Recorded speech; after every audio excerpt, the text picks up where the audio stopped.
Scripture of the week related to sports. And this is a clip. I know we are now here on 4th and 10. We are live on my YouTube channel, Nigel Delbert. We are on Facebook Live, and we are on livestream.com/core radio. We're also have this clip every single week. We have this clip on our Church on the Rock YouTube page. You can check out this clip. If you're watching this clip and you are interested in checking out our show, 4th and 10 Christian Sports Show, it's every Wednesday morning live on Facebook Live and livestream.com and on my particular YouTube page from 10:30 to about 11:50 every single Wednesday. And this is a clip where we do our ministry time. We have a scripture of the week related to sports. We're going to talk today about being difference makers and walking in integrity. And our scripture is 1 Peter 2:12, which says, "Live such good lives among the pagans that, though they accuse you of doing wrong, they may see your good deeds and glorify God on the day He visits us." So it's talking about, despite the world, despite the pagans, which is a representation of people, ungodly people or people of the world, they're going to try to get you to do wrong. They're going to be watching you to see if you do what you say and say what you do. That, your good deeds may glorify God, not by exactly what you say, but what you do. Your deeds will glorify God in the day that He visits us. James Jones is the president of basketball operations and general manager of the Phoenix Suns, who, by the way, are in the number 6 seed, I believe, in the Western Conference playoffs. Anthony Parker, general manager of the Orlando Magic, who are, again, as well as Kevin Ollie, who is the interim head coach for Brooklyn Nets. Richard Jefferson, NBA studio analyst. What do all these guys have in common, you might ask?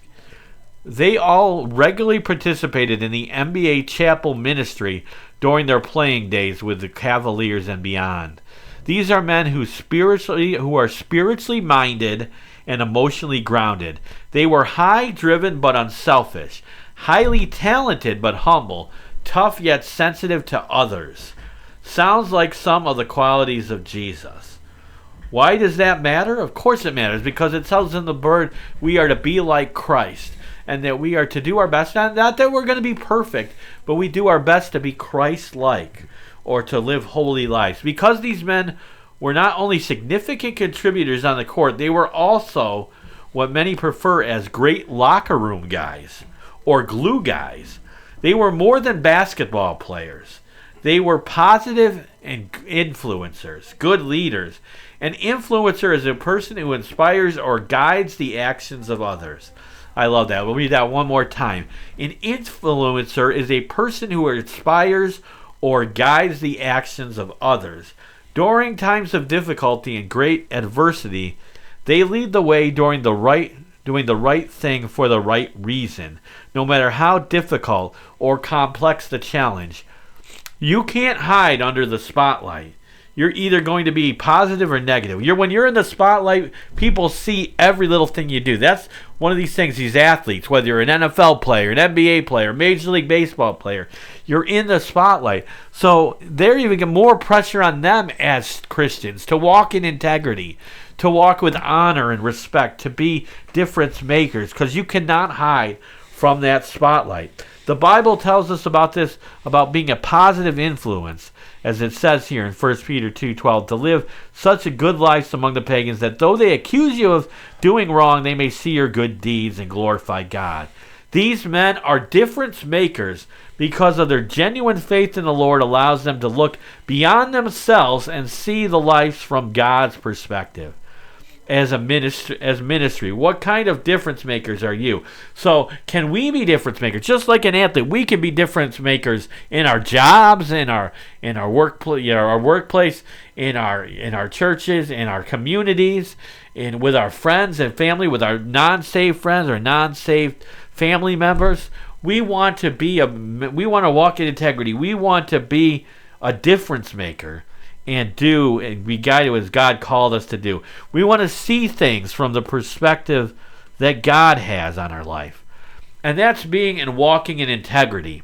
Integrity is a high standard of living based on a personal code of not only living for God, but morality that doesn't succumb to the whim of the moment or get distracted when things are down, but still walks and is the same person no matter what situation they are.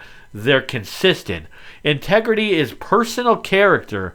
What health is, just like health is to the body, or 20/20 vision is to the eyes. Integrity comes from the word integer. A person of integrity is whole. Their lives are put together. People with integrity have nothing to hide and nothing to fear. As Solomon wrote, the one who lives with integrity lives securely in Proverbs 10, verse 9. Their lives are open books. They don't have anything to hide. They walk in purity and honesty. They walk with character. My character will be my confession. Who am I on Sunday will be the same person I am on Monday or any other day of the week. Without a doubt, Jesus is the best model of our integrity and that character. His life, was evidence of his purity and excellent character that his enemies could only declare when they came and they said to him, "Teacher, we know you are a truthful and to fear to no one, for you don't show partiality. Teacher, we know you are a man of integrity." Even at the conclusion of his life here on earth, as he stood before Pilate in the mockery of a trial, he said, "I find no grounds for charging this man." There was no basis for the guilt, no evidence of fault found in Jesus. In other words, his behavior matched his belief. It is for those reasons that Peter instructed for all believers, "For you are called to this, because Christ also suffered for you, leaving an example that you should follow in his steps." It says in 1 Peter 2:21. So how is integrity? How do we practice character and integrity on a daily basis? Where do people watch us most closely? Peter answered this question. He identified several areas in which integrity is put to the test with the watching world observing our reaction. He also provides some practical solutions. He said, 1 Peter 2:11, "Dear friends, I urge you as aliens and temporary residents to abstain from fleshly desires that war against you." So we see there as well. He also talks about submitting to human institution, because the Lord, whether the empire or supreme authority, to govern to those who sent him, to punish those who do evil, and to praise those who do good. Honor everyone. It talks about in 1 Peter 2:17. And let's see if there's anything else. So here are the facts. Our integrity is put to the test every day, isn't it? We have the ability to do what is right or wrong. Now, I don't mean we're ever going to make a mistake. We're never going to do something wrong. But we want to live our lives to the fullest and to do our best to live for Jesus and you said the bracelets, what would Jesus do? You want to live and have that kind of mentality. We are being watched closely to see how we will respond. The choice of our walk matching our talk, our behavior matching our beliefs, our character matching our confession is left to us. What will we do? So that is our scripture of the week related to sports. Again, in talking about being an influencer and walking in integrity. Live good lives among the pagans, that though they accuse you of doing wrong, they may see your good deeds. Glorify God on the day he visits us. 1 Peter 2:12. Hopefully you got something out of that. All right.